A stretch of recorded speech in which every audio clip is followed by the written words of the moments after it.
We are nonprofit accounting specialists, so we come in and help on a consulting basis to nonprofits of any kind and very wide range of sizes as well. A lot of our clients use QuickBooks Online because it is inexpensive and it has a lot of different capabilities. So that is why I'm here today to discuss QuickBooks Online. So without further ado, we will get started. We do have a lot to cover today. I will apologize in advance that I'm going to be going relatively quickly through the material.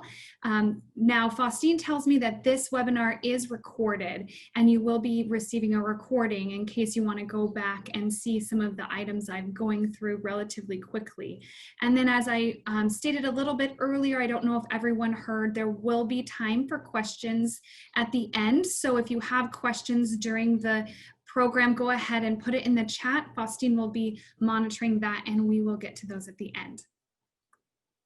Our learning objectives for the day are, we will discuss the cloud-based versus accounting on a desktop system. We will discuss how intentional accounting infrastructure planning is really going to make or break the reporting and the information that you get out of the system. And it's going to decide whether or not that information will give you the proper tools in order to make decisions for your company. Then we'll go into QuickBooks Online and I'll go through the different cycles of your business so that you can see exactly how it works. And finally, we'll discuss the financial reporting options that are in QBO. Now, this slide kind of discusses the pros and cons, differences between online and desktop. One of the main features in online is when you use a cloud-based system, you can access it anywhere you are. So if that means anywhere that you can connect to the internet, you can get your accounting information, whether that's on your phone, on your iPad, on your computer. I tend to recommend that if you're working and doing transactional work, you use a computer and not necessarily the iPad, just it's easier, but you can definitely see information and reports from any device that you can get to the internet. You can track different dimensions of your organization through whether it's the online or desktop version. And then you can also, there are a lot of third-party apps that integrate with QuickBooks. Online tends to have more third-party apps that integrate with it.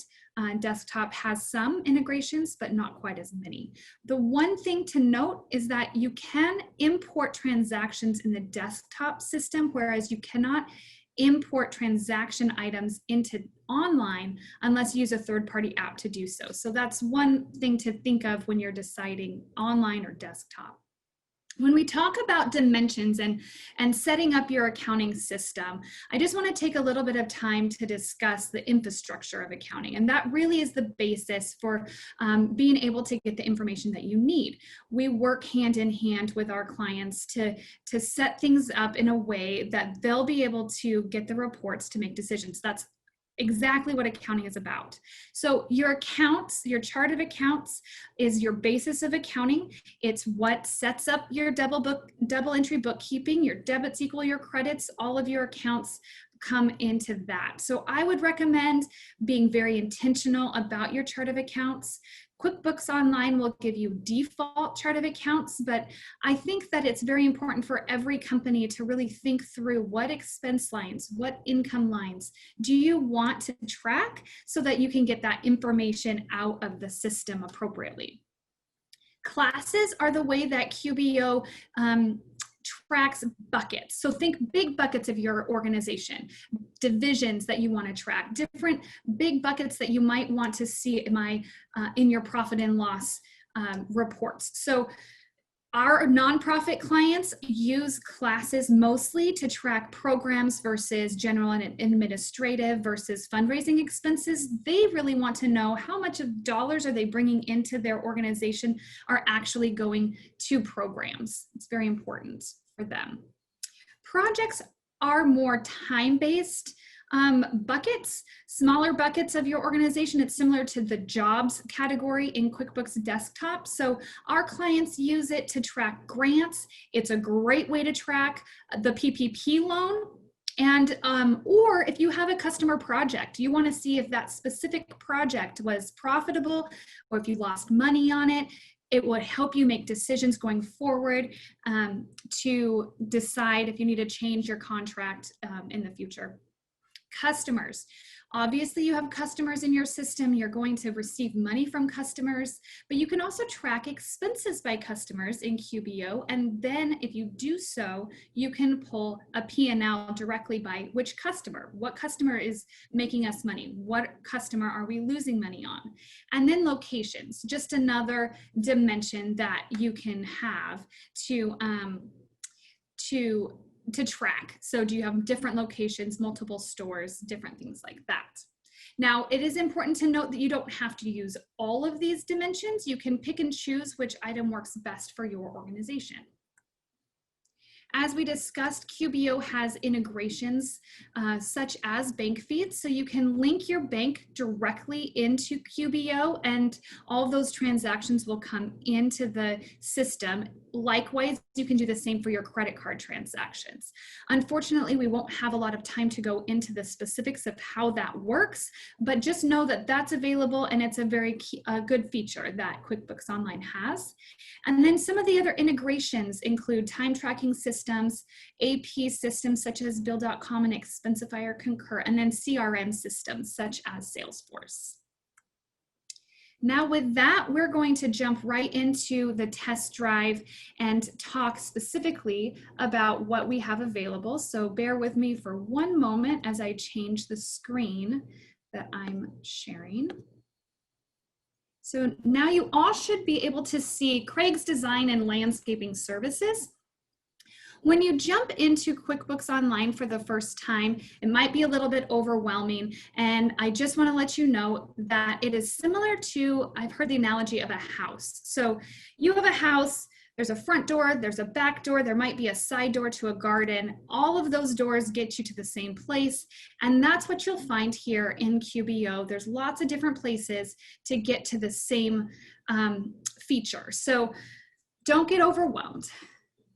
Okay, we're going to talk specifically about this gear settings icon. Here you'll be able to see different things for your company, settings, managing users, your chart of accounts, all of your lists, products and services you can set up here. You can do recurring transactions. If you have a journal entry that needs to happen every single month, you can set that up in QBO. We won't have a lot of time to go through that, unfortunately. And then tools.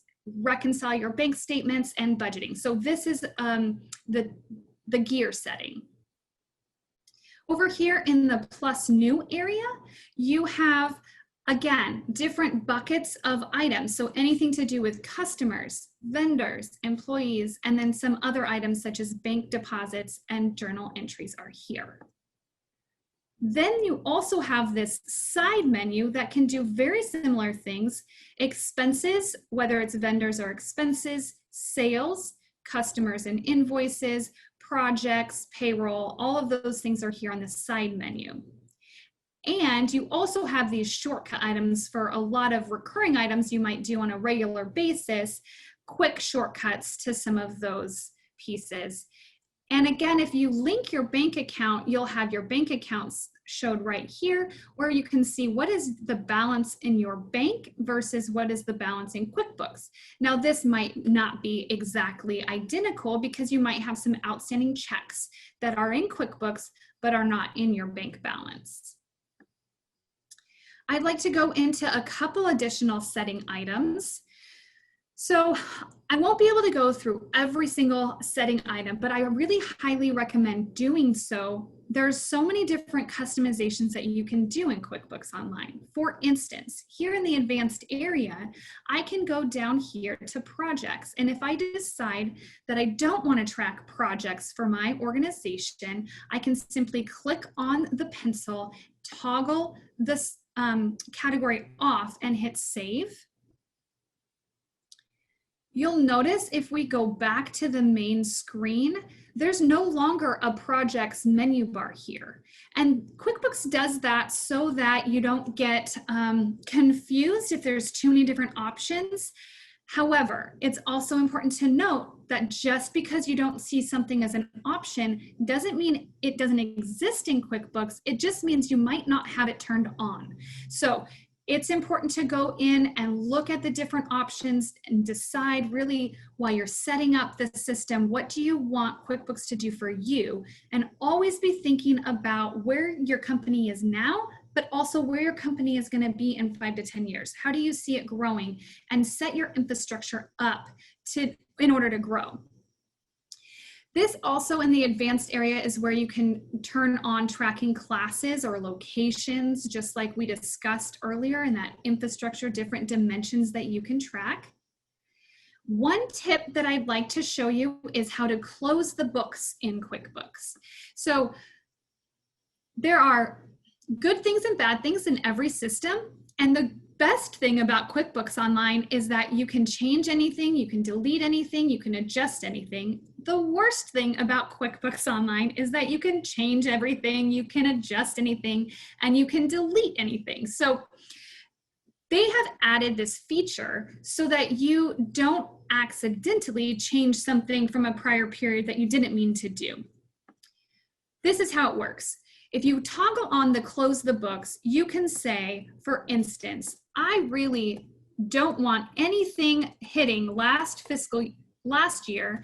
I've already closed 2019. I filed my taxes. I really don't want anything to hit there.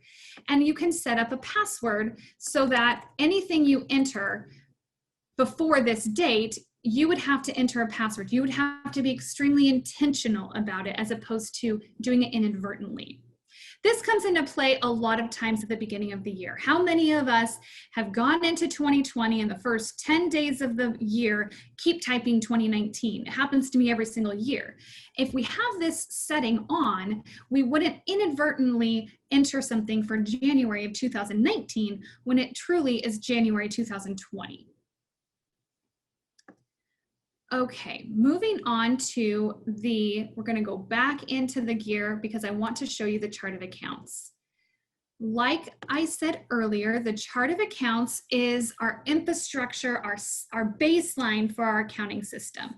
And in here, you'll see all assets, liabilities, equity, and then you'll have your income and your expenses. In this area, we're not going to spend a lot of time, but just note that you are able to import chart of accounts. If you already have a chart of accounts set up, you can download a sample file to see what types of information you need in order to do that in QBO. And then you can go down and look at each individual account. If you needed to add a one-off account, an additional account, you can click New here, and then you can enter in the information here. Now realize that basically in QBO, there are 2 fields that are required for an account. You have to have a name and it has to be unique. It cannot be the name of any other account. And then you also have to have a detailed type. For each account type, let's say an income, there is a specific detailed account type that would be appropriate. So you need to pick both of these and give it a name. Okay, moving on, we are going to talk about the expense cycle. So you have a vendor and you have a bill and you need to pay it. So in order to add a vendor, you go to expenses and go to vendors. You can also do that similar thing in a couple different ways in here. But we're going to add a vendor. You'll want to enter that vendor's legal company name according to their W-9. Let's say that they're a 1099 vendor that you need to provide a 1099 at the end of the year. You need to put their full official name, your part-time controller LLC. But let's say you want the display name. We go by YPTC often. So let's say we want to have the display name of YPTC. You can do that in QuickBooks. Note the display name needs to be unique. You cannot have 2 display names of the same exact name. Down here, there's other items to note in the vendor area. This is where you would track your 1099s. Click on the button here and then type in the Oops, sorry about that. Hit the wrong button. Type in the social security number or the tax ID, one more digit. There we go. You can also import attachments here, such as a W-9. It helps with, you'll notice in QBO, there's lots of places to add attachments and to help you with some paperless filing systems. You can attach a term, a default term, and you could also attach a default account if need be, so that anytime that I go to pay your part-time controller, it's going to automatically click the accounting expense item. Now that I've added the vendor, I need to add an invoice. You can do this multiple ways. The fastest way is probably on your dashboard. You have add a bill. So it's going to bring up a bill. Now I can go ahead and type in, doesn't look like it actually kept my Your Part-Time Controller. So we're gonna go with Books by Bessie. She's our accountant today. If I type in the vendor name, you'll see that the terms, the default terms come up. I can type the date. Notice how I don't have to put the slashes in there. My bill number. This specific vendor had a default account. So this is where you put your account. You can also do a drop down and search through your different expense accounts if you want to see what it looks like, or you can start typing and the different options will show up. Be very mindful if you accidentally misspell something. So let's say I go to spell travel, but I accidentally missed the R. QuickBooks will ask you if you want to add a new account. We see this often where people are rushing through entering information and misspelling things and then accidentally adding new accounts right here. So be mindful of pop-ups. Be intentional at what you do. Okay, accounting. There we go. So now this is where we can track expenses by customer. It will help you if you track expenses by customer to be able to pull a P&L by customer, or if you track classes, you can discuss, as we discussed, those big bucket items. Let's say this is part of our design area of our business. We could have a class that's design versus landscaping in this business. You can also upload the bill right here. And then again, this is a good way to have paperless accounting files. Okay, we've added a bill and now we need to go and pay that bill. If I click on pay bills, it will show me all the different bills that are open. I can then filter here if I want to see only the bills that are due whatever specific time. So I personally want to see bills that are due the entire, all the bills that are due. If I start clicking on items, I will see if I have enough money in order to pay those bills. So right here, I can see I have enough money to pay all of these bills. If this was negative, my account balance, I would then need to decide what bills to pay. So that's another nice tool as you're using QBO. Up here, it's important to be mindful, again, about which payment account you're using. If you want to print checks, you don't want this to be from your MasterCard, your credit card. You want it to be out of your checking account. You can choose to print checks later or print checks now. And QuickBooks Online does remember what is the last check, the next check that you need to print, but always double check with your check stock as you print. If I click save and print, it will take me directly to print. It will also tell me actually my next check is 73.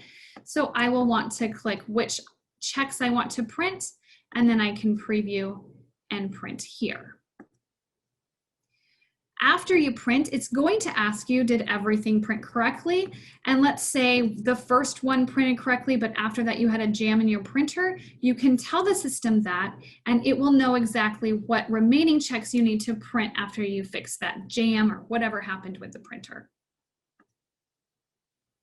Okay, when we're working with vendors, A bill is only one way that we pay vendors. Those would be our electric bill, things that you get ahead of time and you want to pay 30 days down the road. You don't want to pay them right now. You want to pay them before the due date. That is when you would use the bill and pay bills feature. You can also use the check feature. Let's say you have a landscaper that comes in, is doing landscaping, he's handing you the bill, and you're writing the check all at the same time. You can do that in this check feature. So likewise, if you have, let's say equipment rental, you go to rent equipment and you wrote this check, you can do both of those items in one step if that makes sense for the transaction. You'll see that this looks very similar to the bill area where you're putting in your expense account right here and your description, you're tagging it to customer if you so choose, and your classes. Now remember, if you had turned off classes in the settings, you won't even see this as an option, so it can really streamline your entry to only the items that you really want to track. You can upload any kind of receipt that you receive from this vendor right here as well. It was just letting me know that I had already printed that check number. So again, always make sure that you're double checking with your check stock. The last thing in vendors is that you can also book an expense. So this isn't necessarily a check you're writing. This could be an ACH payment that automatically comes out of your system, or it could be a credit card transaction. So I see this a lot. We track a lot of our clients' credit card transactions through the expense item. So you would just choose what payment account you're using, what credit card did you use to make this payment, and then you again pick the payee. Who did you pay? Was it Target? Was it Office Depot? The payment method, I used my Visa. And then again here you just pick your expense item, whatever is appropriate for this vendor for what you purchased. You can put in your description, amount, and you can still track it through customer and class. It is important to make sure that all of your credit card transactions individually are entered into the system so that they can be properly identified by which expense. Again, it's all going back to thinking, what kind of reports do I want to get out of the system? What kind of information do I need to make decisions for my company? Down here, you can upload all of your transactions, all of your receipts, I should say, for your credit card. Your tax accountant would love you because it's all in the system and not in a shoebox. Okay, we've discussed expenses, vendors, and different ways to track those kinds of transactions. Next, let's talk about sales. So if you have expenses, I hope you have customers. Customers are added in a very similar way. You can go in here to sales, customers, and then add a new customer here. It looks relatively similar to vendor, except for there's different information that you would need for a customer: billing address, shipping address, tax information, but it's very similar to the vendor section. Now that we would add our customer, we need to then invoice that customer. And in order to do so, you actually need to set up your products and services. The products and services on an invoice, we'll just go here into an invoice. The products and services in the invoice are going to be the thing that's going to connect whatever you're selling, whatever you're putting on this invoice, to the actual revenue account. So that is, that's very important to be mindful again of how you're setting up your products and services. What types of things are we invoicing our customers for? When you pick a customer, if you've set up that customer with enough detail in the customer information, it's going to have a customer email that will show up here. One of the really nice things about QBO is that once you have created this invoice, you've attached it to the customer just right here, and you can attach that to the class over here as well. Those are the two dimensions that this company is deciding to track. You can save and send. By saving and sending, it's going to set up an email with the invoice right here. By the way, something to note is that you can really have different templates for invoices depending on customers, depending on lines of service. So that's something that you can really customize here in QBO. And you can just save and close. You can send right there. Now I've at the same time created an invoice and sent it to my customer all at the same time. Okay. There are also other ways that you need to receive money from your customer. You don't always send an invoice and then they pay later. Sometimes it's COD. Sometimes you're doing a service and they're paying you right there. Similar to the bills versus checks, you've got your invoices, but you also have what's called a sales receipt that you can enter. By using the sales receipt, it's combining the invoice and the payment received kind of all at the same time. We are going to choose our customer and we're going to use our product and services right here. It looks very similar to the invoice, but we're actually receiving the cash at the same time. So this is important time to decide, what are you receiving? I'm receiving a check. This is the check number, and I'm going to deposit it to undeposited funds. You would do so if you're getting a check and you're going to combine multiple checks for one bank deposit. We'll discuss that shortly. That is when you would deposit to undeposited funds. However, let's say that they're paying us through MasterCard or through a credit card, then we would want to deposit it directly into our checking account, because that is how the credit card transactions work. So be mindful again of what you're doing in the system, and it really can help with you getting the right information out of the system. Okay, so we've discussed invoices and sales receipts, but now we need to receive payment on an invoice that we have sent earlier. So I'm going to receive payment on some invoice, some vendor that actually has an invoice. Okay, great. Jeff's, I don't know how to say that, has an invoice and he is now paying on this invoice. I'm going to click the button because he gave me $81 to pay this invoice, and he's going to pay me again through check. I have a reference number, and I'm going to send that again to that undeposited funds, and then I'll combine all my checks. I'm going to make one deposit. You can attach anything relevant to this transaction here as well. Okay, we have gone through the expense cycle and the sales cycle. Now we need to make that bank deposit. So again, in the plus new area, we can go over here to bank deposit in the other. By doing so, we'll see the different checks that we have available. It looks like I didn't save and close my first one, but I have this Jeff's $81. And if I had multiple checks, it would combine all of those checks so that you would be able to see the one deposit when you're doing your bank reconciliation, as opposed to all the different checks that you've received and have to click on different checks to combine in order to get to the amount that's on your bank statement when you're trying to reconcile. So this is the feature that you can use for that. Okay, now we're at the end of the month. We have entered all of our bills, paid everything that we needed to pay, entered all of our deposits, billed everybody that we needed to bill. The next thing we're going to discuss is how to reconcile your bank statement at the end of the month. Okay, so here is the bank reconciliation. It's relatively easy to do. What you're going to do is put in your ending balance. We got a lot of money this month, it seems, and then your date on your bank statement. Start reconciling. And it will bring you up to the bank reconciliation.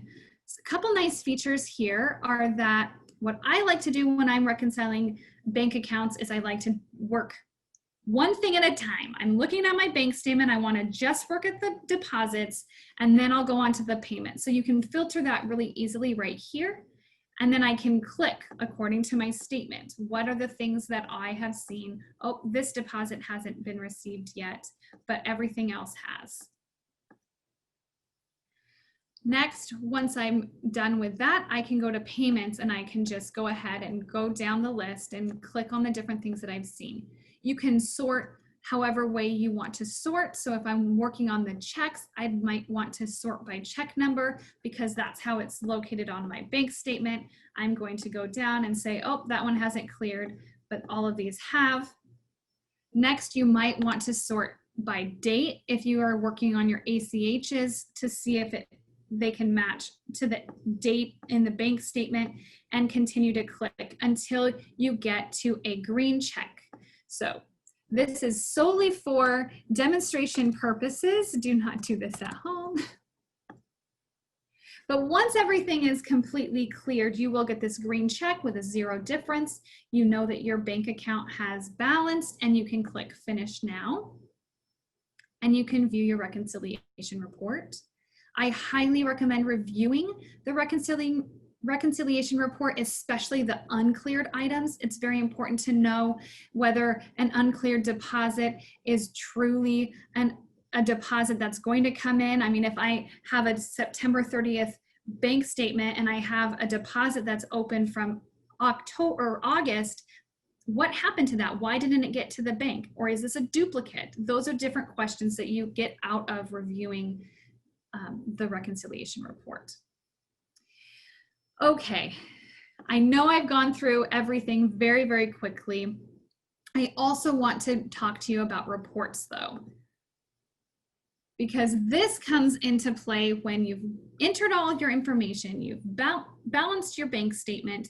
You can also use the same process as the bank reconciliation to reconcile your credit card statements. Make sure that you have all of your transactions entered into the system. And at the end of the month, you're going to want to look at a few things. For instance, your accounts aging summary. You may want to keep track, you probably want to keep track of what customers are paying you on time, what might be outstanding past 60 days. If you look here, you can see that Red Rock Diner, they still haven't paid this invoice. If you're asking yourself, what invoice is that? The nice thing about QBO is these reports are dynamic. Anything that you can hover over and you get a blue link, you can drill down all the way to the invoice level, and you'll be able to see exactly what is still outstanding, what is the contact information here, and maybe it will allow you to have information to make the decisions of, do I need to call this customer? What happened here? Right up here, you can click Go Back to the Report Summary, and again, go back to the report list. So those are different, quick features to get back to where you were.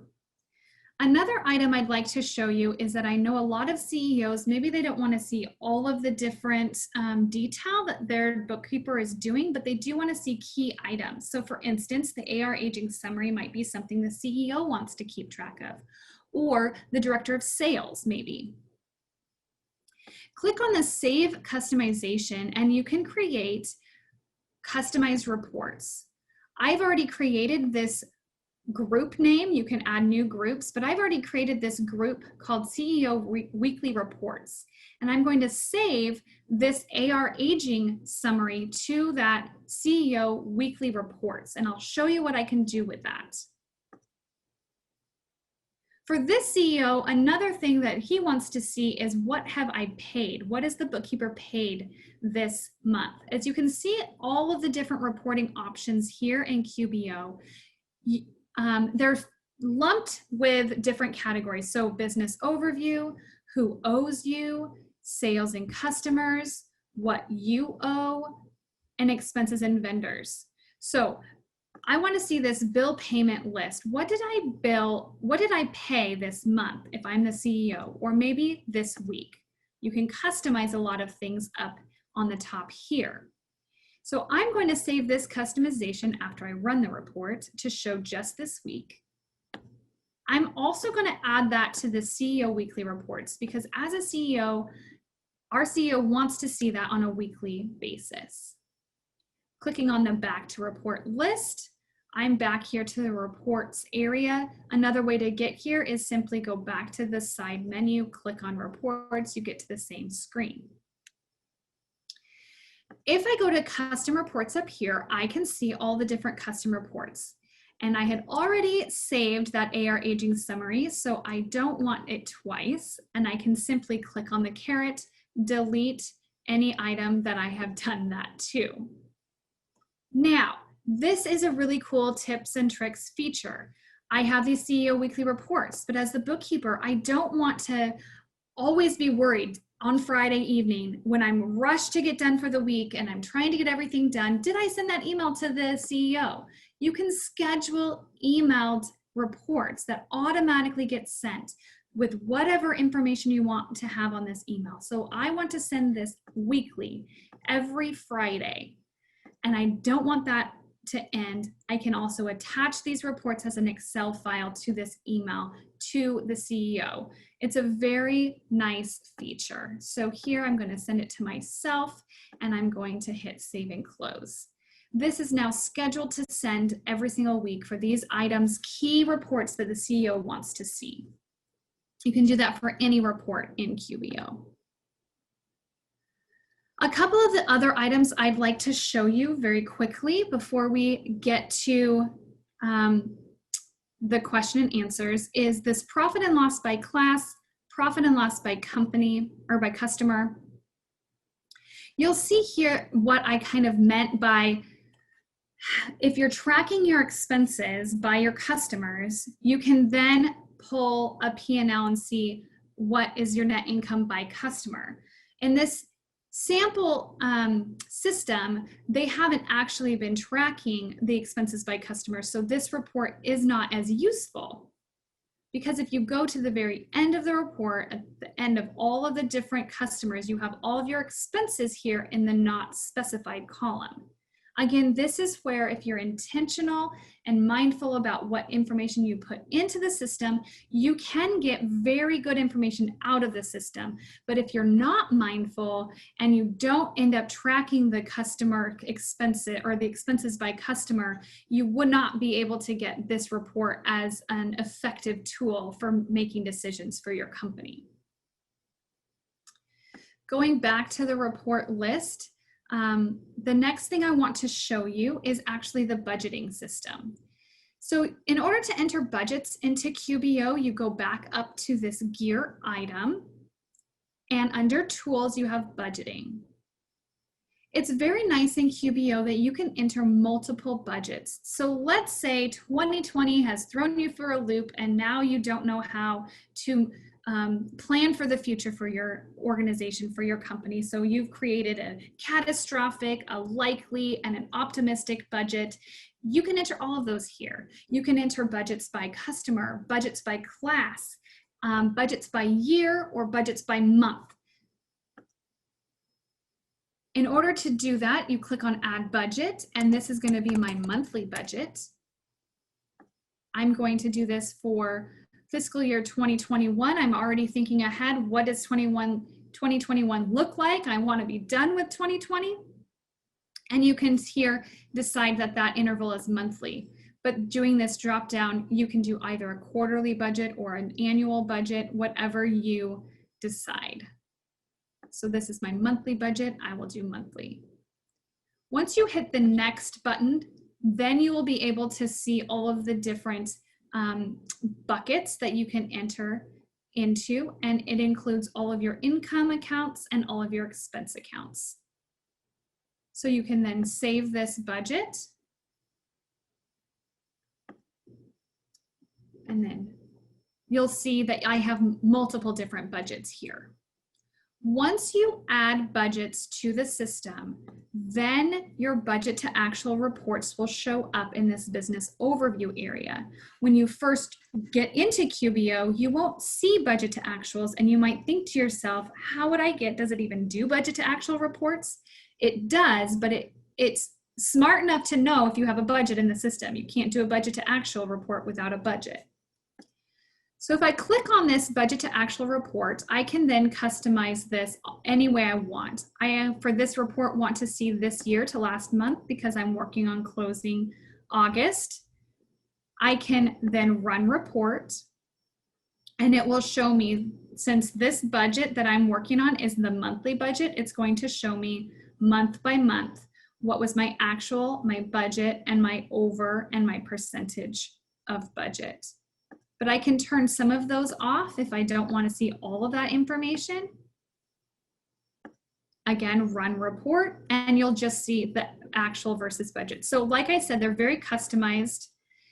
Any of the reports that I talked about, you can click here on this little button and export to PDF or to Excel. Then you can mess with it all the ways you want. You can add notes for the future. You can also then, again, save this customization if it's going to be your budget to actual monthly report, and save it. Oh, it doesn't like the fact that I had a colon here. So I removed the colon, and now I can save that report.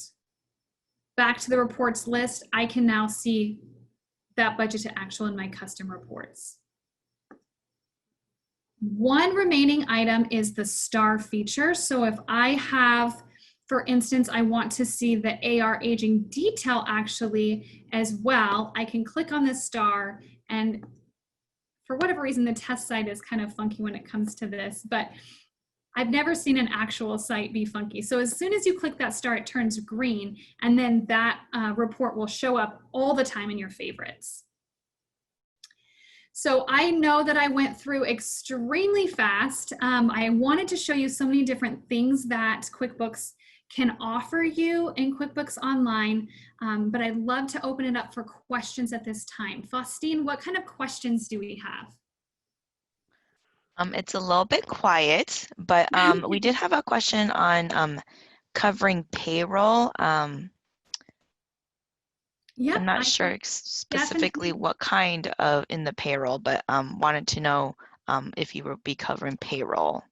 Okay, perfect. So yes, like I said, there was a lot to cover, so I didn't actually have that in my initial plan, but I can definitely cover payroll here very quickly. So payroll, again, is just right over here, either on your left menu or in your plus new, you have employees right here for your payroll. Both will get you to the same place, but it looks like this specific test feature wasn't working for that.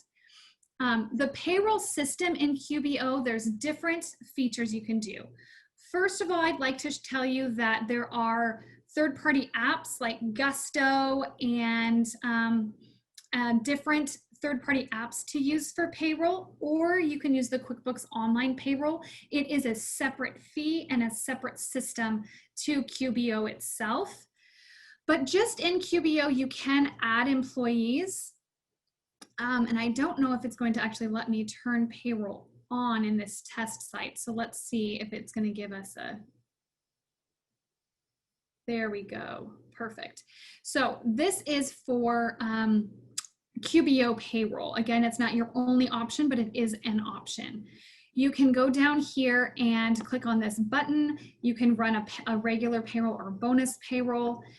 In the overviews, you can add an employee, a contractor. You can pay your 1099 contractors this way as well, and you can run payroll here.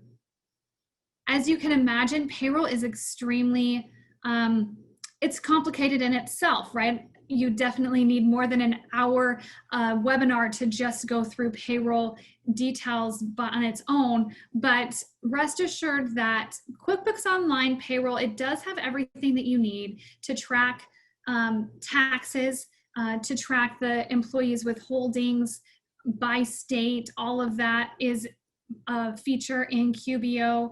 QBO will actually pay the taxes and file your 941s for you, so that's helpful as well. Unfortunately, I think everything else might be a little bit more complicated and more detailed for this system. Okay, I see a question about an EIDL loan. I would track your EIDL loan expenses via project and not an extra class. So if you think of classes being an ongoing division or bucket of your organization, whereas an EIDL loan is a temporary feature that you have at the moment. It might take a couple years to use the EIDL loan, but it's still going to be temporary in the long run. I would track it through the projects area. And here in projects, you can start a project, set up your idle loan, put that $150,000 or whatever you received from the SBA, and then track your expenses by project to track that idle loan. Okay, I see a question about how to handle an NSF check. So if you go to expenses, actually it would be sales, and let's say you go to something that sushi by here, they've paid this. If I come down here and hit more, I can void the payment right here. So that payment didn't, it bounced back, so I can, yes, I can void that transaction, and then that is removed from my bank. I would then need to create a, let's say, an invoice for an NSF fee if I want to charge that NSF fee. Can you verify that you can have separate manual expense post in addition to the bank? Separate manual I guess I'm not exactly understanding your question, Carolyn, but you definitely can have separate expenses that post to your bank account. So all of the expenses that I entered would be entered into the bank account. And then if you have, I'll show you really quickly the way that bank feed works. Maybe this will help answer your question. This system has the bank feeds already set up, and I then have, let's say, entered in this Pam Seats invoice as well, or check, invoice and payment as well. So the bank feed automatically matches to a transaction that I've entered, and I can then go down and say, yes, for sure, that expense is accurate. I can match that right there. And then what is the difference in the expense module between payment account versus payment method? Okay, so if we're in the expense module, I think it's relatively similar, but if we go to a new, let's say, check. No, I think it was in the expense area, right? So expenses, add a new expense.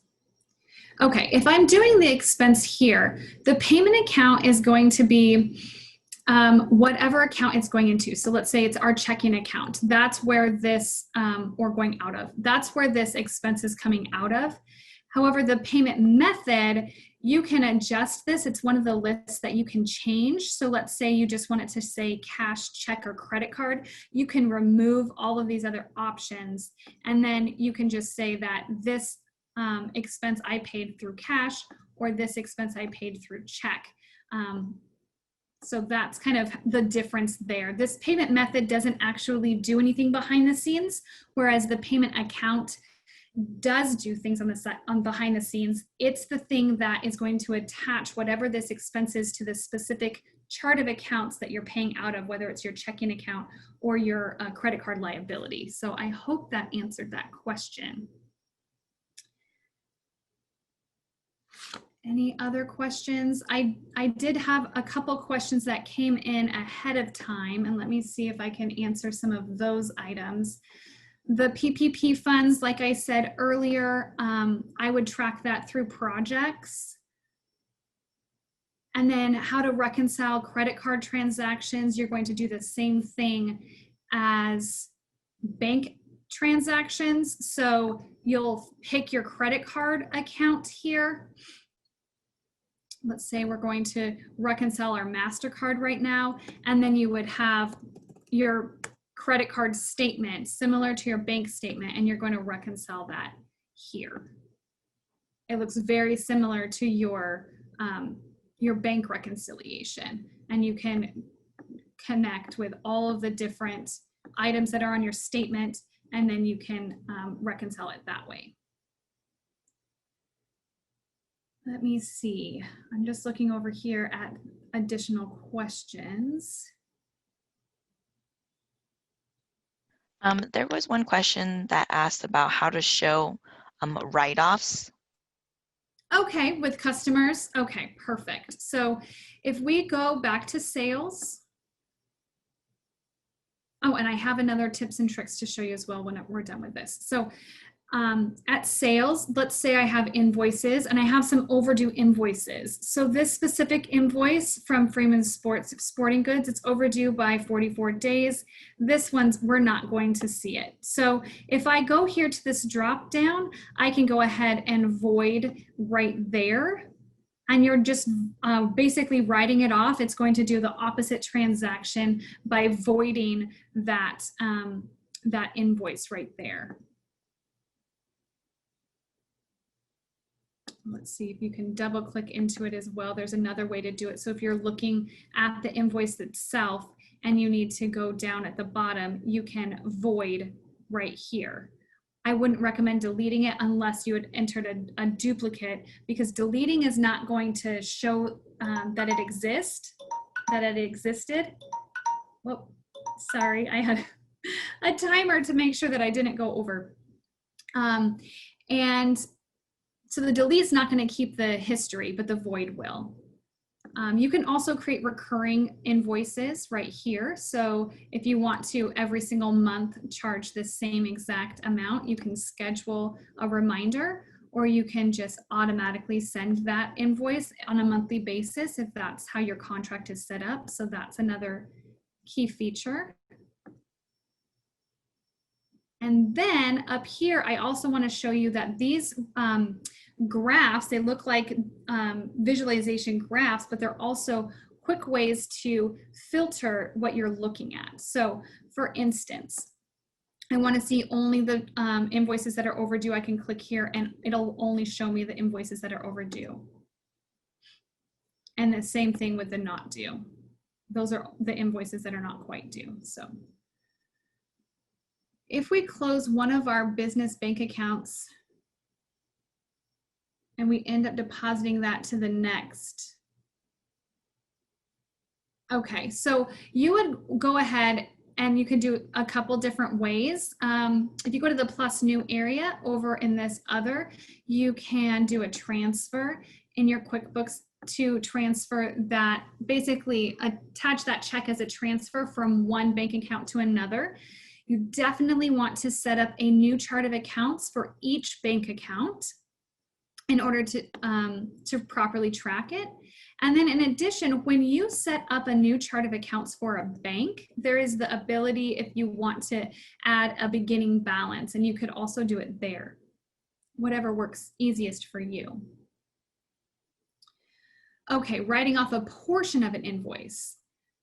That is also possible. So if I have my overdue invoice, let's go back to Red Rock Diner. And I only want to write off this one piece. I can do it a couple different ways. The one way is to just go ahead and delete whatever items or change the invoice and hit save. Or you can create the better way to do it and keep an audit trail for future purposes is to do a credit memo. So you can do a credit memo for, let's say, okay, so we had Red Rock Diner, and we're going to do a credit memo for whatever service. You'll want to match the service with the service that is on the other invoice.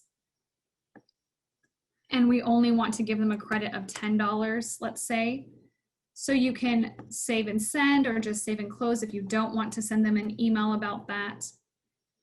Then what you can do is you can apply that credit to that invoice in order to close them out. So Red Rock Diner, I have this credit right here. I found it in my sales, all sales. I think actually I need to find the initial invoice. So it was way down here. So let's say this is the invoice I wanted to apply it to. I can receive payment, but my payment is actually 0. And I want to apply the credit. The credits are supposed to show up here. I think it's because I'm just fiddling with a test account that it's not showing up, but there's an amount. There usually is an area, I apologize, to apply that credit then to this transaction. So you can find a lot of those pieces of information by going to this question help, and it will actually, if you say apply credit to invoice, it's going to give you exactly how to apply a credit memo to an invoice right here. So I apologize, it wasn't working exactly how it should be working in this test site. Are there any additional questions that I missed, Faustine? I don't see any other ones.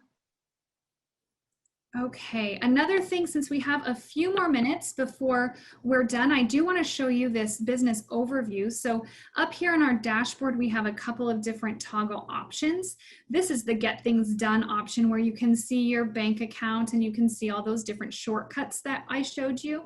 This bank account is not necessarily going to match if you have some outstanding checks to your bank balance, but it's a good feature to be able to just see where your bank accounts are.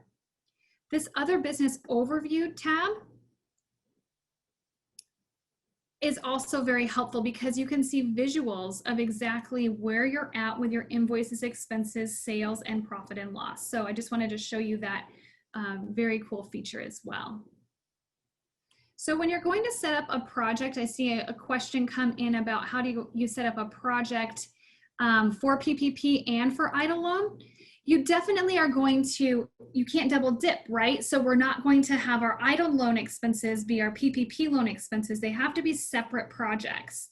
So in doing that, you're going to set up the EIDL project. It's not for a specific customer, but I'm just going to set that up. It looks like it wants to have a customer. So maybe we'll create the customer of SBA because that is who gave us the EIDL loan. And you can then go in here when you enter in your $150,000, that's going to show up here in the income and your costs will be right here. You can do project reports on that. But then you can also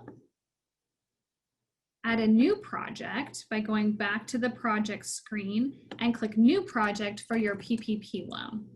And this will be your PPP loan maybe was also through, let's say, First Citizens Bank. Okay, so you need to tag it to that. What is the bank that you actually received the PPP loan from? And again, whatever PPP information that you got in here, when you deposit that check from First Citizens Bank, it's going to show in here as your income, and then you'll also be tracking your costs here. Now, if I go back to all projects, I have both an EIDL project and a PPP project.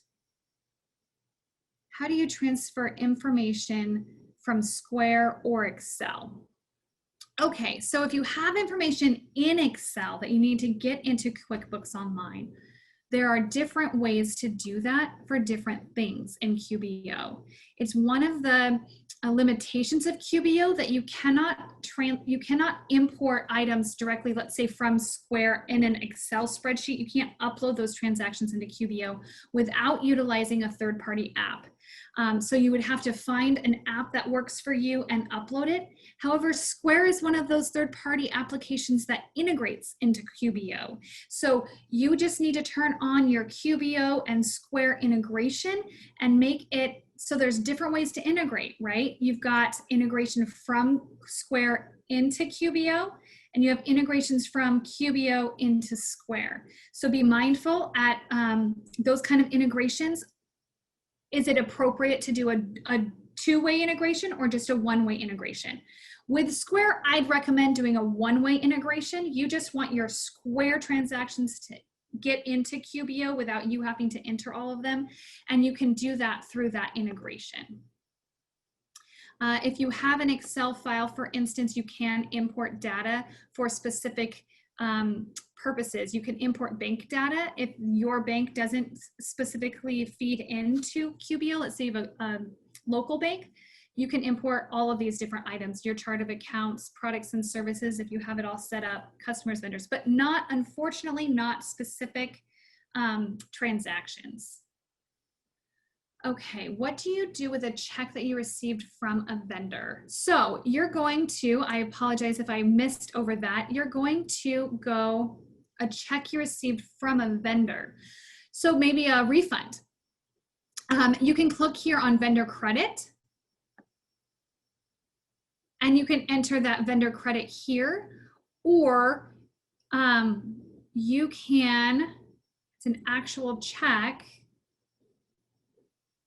You can go over here and do just a bank deposit, and you can say who it was from, and you can pick your vendors here. So from Diego Road Warrior, you received information, a check back, and you can tag it specifically to whatever expense that you initially had paid for, and then you can just say this is a refund from Diego Overbill, or whatever that is,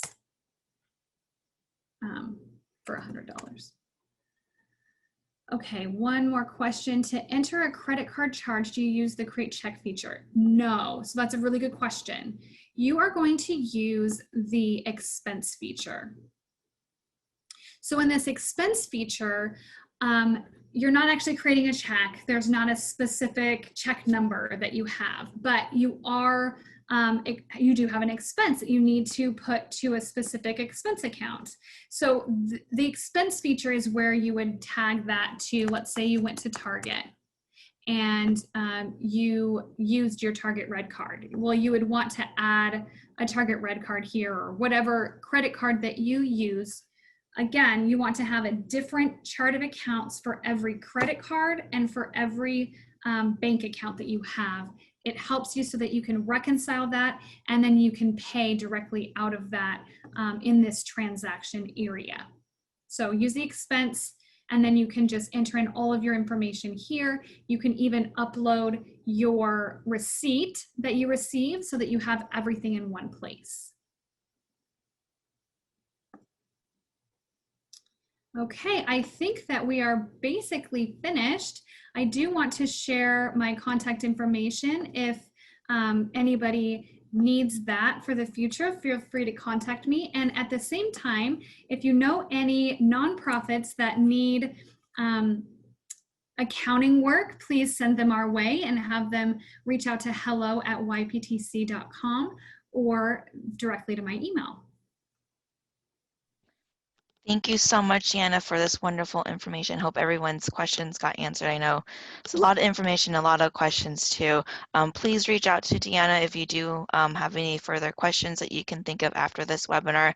I will go ahead and send everyone the copies of the slides that we have shared, and also a link to today's presentation. So thank you again, Deanna, for taking time out of your busy day to help educate us. And thank you everyone for attending, and have a great day. All right, thank you so much. It was really a pleasure.